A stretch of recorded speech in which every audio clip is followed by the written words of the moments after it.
Hala grill door sa bahay ni Dara, sinong nagsira? Sira agad katatapos lang. Natatandaan natin na nilagyan ng grill door ang pintuan nila Dara ni Super JR dahil sa akala nila ay matatagalan pa ang pag-uwi sa tatay nila Dara.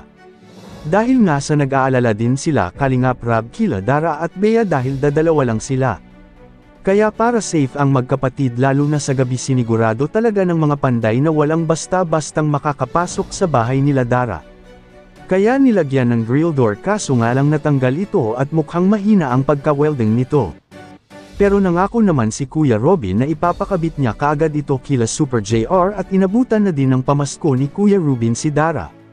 Masasabi din natin na maswerte din itong si Dara sa lahat ng Kalingap Angels dahil marami din naman ang nagpaabot sa kanya ng tulong.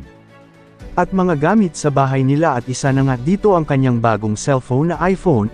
Marami din talaga ang nagmamahal kay Dara.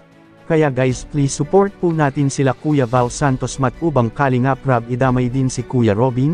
At kung bago ka pa din po sa channel ko, payakap naman po at paki-like na din sa video kong ito. Maraming salamat po. God bless everyone. Si anong pintuan?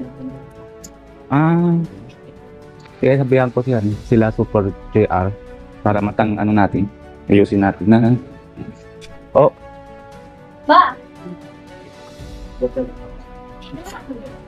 Oh, anong naman ginagawa? Oh, din. Ano, kamusta yung Pasko nyo? Nahanda kayo? Wala. Baga mamaya, mapunta sila kuya. Na ano, kahapon, gabihan kasi kami. Kaya hindi kami nadaan. Pero nabili na kami nung magbibigay sa inyo. Oo. Kaya kaso lang, hindi kami nanas. Kaya ingap ka. Kabit natin ito ulit ng pinto. Mapiyaw.